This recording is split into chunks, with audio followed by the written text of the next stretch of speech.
désormais connaître un nouveau tournant sur le plan juridique avec une bataille qui s'annonce déterminante pour l'avenir du titre continental du Sénégal. Et puis le gouvernement du Sénégal, à travers un communiqué un peu plus tôt, a exprimé également sa vive consternation suite à la décision rendue par le juge d'appel de la Confédération africaine de football visant à retirer à l'équipe nationale du Sénégal son titre de champion d'Afrique 2025 pour l'attribuer au Maroc. Il entend utiliser toutes les voies de recours afin de conserver son titre. Ababakar Khalifa Fall nous en dit un peu plus. Le gouvernement du Sénégal dénonce avec fermeté la décision du jury d'appel de la Confédération africaine de football de retirer au pays son titre de champion d'Afrique 2025 au profit du Maroc. Dakar juge cette mesure inédite, injuste et contraire aux principes fondamentaux de l'éthique sportive. Les autorités estiment que cette décision repose sur une mauvaise interprétation des règlements et porte atteinte à la crédibilité de la CAF ainsi qu'à la confiance des peuples africains. Le Sénégal rejette toute tentative d'un résultat obtenu sur le terrain. Face à cette situation, le gouvernement annonce vouloir engager toutes les voies de recours, y compris devant les juridictions internationales, et réclame l'ouverture d'une enquête indépendante pour soupçon de corruption au sein de l'instance continentale. Enfin, l'État réaffirme son soutien aux ressortissants sénégalais détenus sur le sol marocain. Khalifa Babakar Fall, suite aux accusations de corruption à la CAF portées par le Sénégal, le patron de l'instance dirigeante africaine est sorti de son silence. Dans une vidéo, Patrice Motsepe s'est évertué à rappeler les mesures prises par la CAF pour en finir avec ses suspicions. Et sur la question de l'indépendance des instances juridiques, Motsepe a tenu à défendre la légitimité du processus, soulignant au passage que la commission de discipline et la commission d'appel avaient rendu deux décisions diamétralement opposées, preuve, selon lui, d'une réelle autonomie. Il a également évoqué les efforts entrepris pour composer ces organes avec certains des juristes et magistrats les plus respectés du continent. Et puis le patron de la CAF a adressé un message direct au Sénégal qui a saisi le tribunal arbitral du sport. Chacune des 54 nations africaines a le droit d'exercer les recours nécessaires pour défendre ses intérêts. Nous nous conformerons et respecterons la décision qui sera prise au plus haut niveau. Et puis hier, sachez que le président de la Fédération sénégalaise de football était au Palais de la République où il s'est entretenu avec le président de la République, Bassirou Diomaye Faye, qui demande à la fédération d'utiliser toutes les voies et moyens possibles pour contester cette décision injuste et défendre l'intérêt du Sénégal. Puis dans la journée, à 13h, aujourd'hui même à 13h, Abdoulaye Fall va s'exprimer. L'instance dirigeante du football sénégalais a officialisé la tenue d'un point de presse pour ce jeudi en début d'après-midi. Toujours concernant cette affaire, l'arbitre international, l'ancien arbitre international Malang Diédhiou, expert CAF FIFA, a émis des critiques ouvertes sur la décision du jury d'appel de la CAF qui s'est appuyé uniquement sur les articles 82, 83 et 84 du règlement de la CAN en ignorant les lois du jeu qui ont la primauté.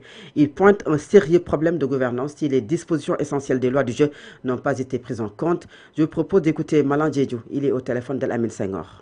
Je voudrais, à titre préliminaire, dire tout mon étonnement d'avoir constaté dans le dispositif décisionnel de cette instance que, contrairement au jury disciplinaire qui avait fait une lecture combinée des dispositions des lois du jeu et du règlement de la CAN, dans ce dispositif décisionnel du jury d'appel, on voit clairement que seules les dispositions des articles 82, 83 et 84 du règlement de la CAF ne sont prises en compte. À partir de ce moment-là, cela appelle une interrogation sur ceux qui composent ce jury, qui en principe devrait être animé par des gens qui ont une plus grande expérience que ceux qui ont siégé en première instance. Cela veut dire que ce problème de gouvernance que nous avons toujours dénoncé est toujours là. Pourquoi ils ont sciemment écarté les dispositions pertinentes des lois du jeu qui ont une primauté sur le règlement de la CAN? Tout match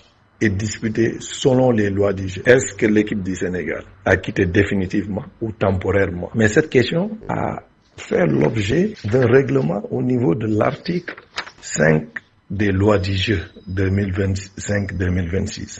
Dispose que l'arbitre peut, en fonction de la gravité d'un incident, décider soit de laisser le match se poursuivre, soit de l'interrompre ou de l'arrêter définitivement. On ne peut pas invoqué les dispositions des articles 82, 83 et 84 du règlement de la CAN.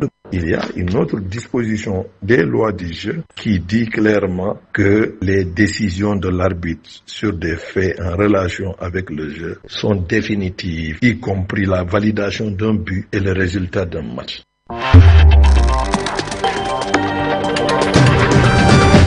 7h est passée de 8 minutes. Vous écoutez le journal sur Solo Média. Parlons de tout à fait autre chose. Le conseil des ministres de ce mercredi a été marqué par le limogeage de Landing Bessane Seck, dit Kilifeu, et du directeur général de l'Agence sénégalaise de réglementation pharmaceutique ARP, Aliou Ibnou Abou Talib Diouf, deux décisions qui interviennent dans des contextes distincts entre tensions politiques d'une part et polémiques liées à la gestion de produits de santé d'autre part.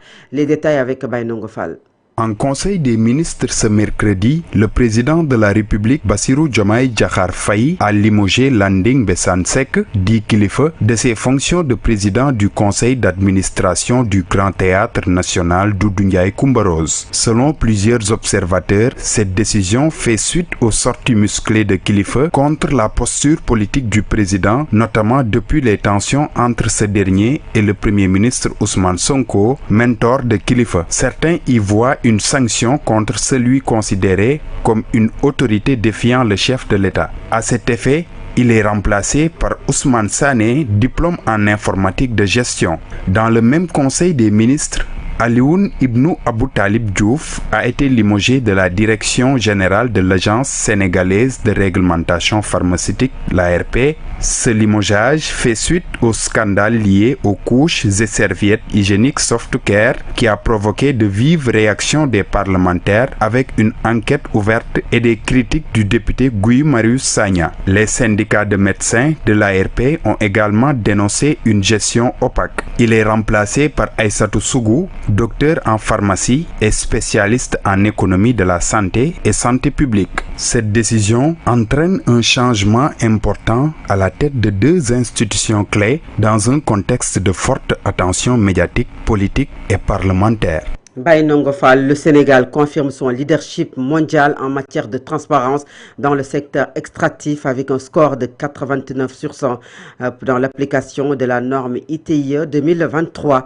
Salué par ses performances élevées et ses réformes en gouvernance, le pays se distingue par la qualité de ses déclarations et ses avancées en matière de redevabilité, cela dans le cadre de processus d'évaluation internationale axé sur la transparence, l'impact et l'engagement des parties prenantes. Un récit de Mariam Sodandiaye. Le Sénégal consolide son statut de leader mondial en matière de transparence dans le secteur extractif en obtenant un score de 89,100 dans la mise en œuvre de la norme ITIE 2023. Cette performance le place parmi les pays les plus avancés avec des résultats jugés exceptionnels à très bons sur la majorité des exigences évaluées. Le conseil d'administration de l'ITIE salue notamment l'engagement des autorités sénégalaises en leur faveur de la transparence, de la redevabilité et d'une gouvernance inclusive.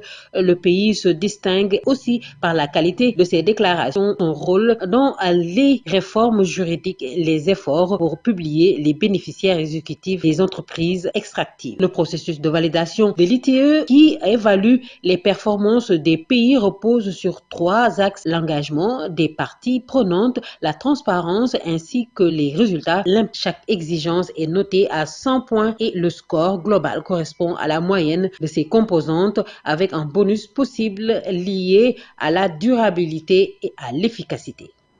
Mariam Sodandiaye, les concessionnaires du nettoiement observent un mouvement d'humeur depuis mercredi pour la satisfaction de leurs revendications. Ces travailleurs courent derrière l'État du Sénégal pour un montant de 27 milliards de francs CFA. Ils menacent d'entrer dans le deuxième plan d'action dans les jours à venir. Les détails dans ce reportage d'Ibrahim Khalil Djemé. Le secteur du nettoiement risque de connaître des perturbations à quelques jours de la fête de l'Aïd el-Fitr. Les concessionnaires du nettoiement courent toujours derrière l'État du Sénégal pour un montant de 27 milliards de francs CFA. Nous sommes réunis ici à la décharge de Mbebes pour annoncer aux populations et aux autorités que nos camions seront garés, nous serons à l'arrêt parce que nous traversons des difficultés financières liées à un non-paiement de plusieurs de nos factures qui ont été déposées au niveau de la SONAGED. à peu près 27 milliards, non dans les mois de février et de mars 2026. Les concessionnaires n'entendent pas se conformer à leur activité quotidienne si jamais le gouvernement fait la sourde oreille face à leurs réclamations. Mais malheureusement, c'est comme s'il y a une volonté de pourrissement du secteur du nettoiement. Aucune autorité, notre ministre de tutelle, ni le ministre des Finances et des Budgets à qui nous avons adressé des correspondances, n'ont donné au moins nous réponse. Ainsi, l'État du Sénégal est plus que jamais interpellé sur cette situation. Nous avons épuisé toutes les voies de recours. Nous avons saisi à qui de droit pour essayer au moins d'être sur la table, de négocier et de trouver des solutions ensemble. Mais nous n'avons pas d'interlocuteur. Pour rappel, ils sont presque plus de 2000 concessionnaires sur l'étendue du territoire national à assurer la propreté du pays. Mais face à ce cri de cœur, ils menacent d'arrêter leurs travaux. Dans le reste de l'actualité, la pêche aux juvéniles prend de l'ampleur de plus en plus sur la côte atlantique de Dakar. Cette pratique de pêche, bien étant interdite par le Code de la pêche, occasionne le débarquement de milliers de tonnes vers certains pays de la sous-région. Une alerte lancée par des sentinelles des aires marines protégées à Dakar qui appellent les autorités à réagir. Je propose d'écouter Mbaïsek, sentinelle de la baie de Anne. Il est au micro d'Ibrahim Khalil Djemé. La baie de Anne, caractérisée par ses eaux calmes, est une zone fraère et une nurserie. Une zone fraère parce que les poissons naissent dans cette baie. C'est une nurserie parce qu'ils y grandissent aussi. Mais malheureusement, on y dénote pendant certaines périodes de l'année une très grande activité de pêche aux juvéniles. Les juvéniles, ce sont les petits poissons. Cette pratique de pêche est interdite par le Code de la pêche. Malheureusement, c'est des milliers de tonnes qui sont débarquées et vendues aux femmes transformatrices qui les pêchent avant de les embarquer dans des sacs et dans des camions avec un certificat phytosanitaire délivré par les agents du ministère de la Pêche. Et c'est des centaines de milliers de tonnes de petits poissons qui sont extraits de notre stock halieutique avant d'être exportés vers le Togo et le Ghana. Malheureusement, ces retraits massifs, cette capture massive de petits poissons décime notre stock halieutique, menace notre sécurité alimentaire, rendent faibles les débarquements, mais surtout appauvrissent les pêcheurs. Si vous prenez vos petits poissons, on n'aura jamais le temps de les voir grandir et se reproduire. Donc cette mauvaise pratique est à bannir. C'est pourquoi nous saluons aujourd'hui la descente combinée entre les agents de l'AMP de Gorée, les services régionaux des pêches et les forces de défense et de sécurité qui ont saisi plusieurs centaines de tonnes de poissons destinés à l'exportation. Et puis, le programme de purification d'eau utilisé par les ménages est lancé à Dakar par l'ONG Chai Fund. Ce projet va toucher plusieurs communes de la banlieue de Dakar visant à améliorer les conditions difficiles d'accessibilité à l'eau potable. Je vous propose d'écouter Sengan Thiaw et le directeur de l'ONG.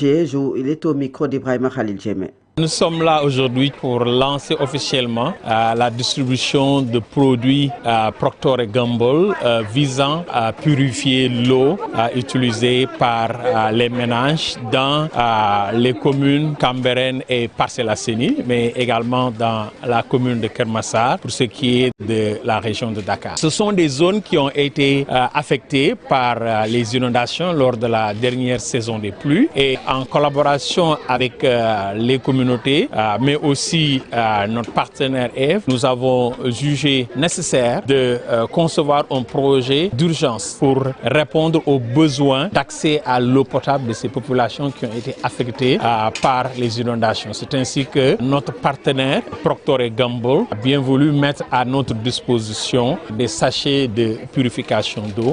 Effectivement, en répondant aux besoins des populations qui ont été affectées lors des dernières inondations, nous mettons à leur disposition des produits qu'ils peuvent utiliser pour une durée de 6 mois. Et ça veut dire donc pour les prochaines pluies et pour le reste aussi de l'année. Si les ménages ont besoin d'une eau beaucoup plus potable, ces sachets Procter & Gamble peuvent être utilisés en raison d'un sachet pour une quantité d'eau de 10 litres. Et nous avons mis à la disposition de ces ménages un nombre de 6436 dans l'ensemble du pays. Dakar, Bakel, Touba, donc ces quantités pour qu'ils puissent utiliser produits pour purifier l'eau de boisson.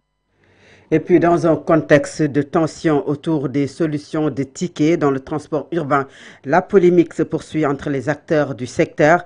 En réaction à la prise de position de l'AFTU, SUDPay apporte sa version des faits, exige l'exécution immédiate des décisions de justice dans un dossier aux enjeux importants pour les usagers. Sam Sow, le directeur général de SUDPay, s'est exprimé au micro de Bainongo Fall.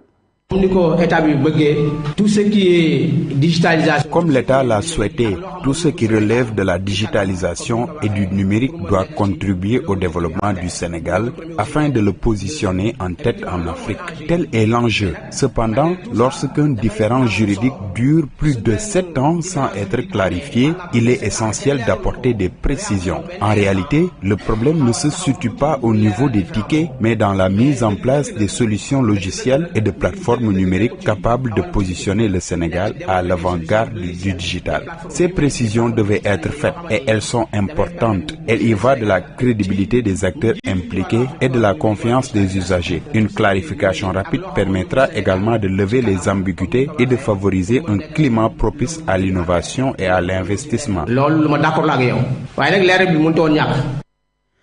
Cet élément met un terme à la première partie de cette édition. La seconde partie, c'est la page internationale et la revue de la presse. À présent, l'Inter. Actualité internationale.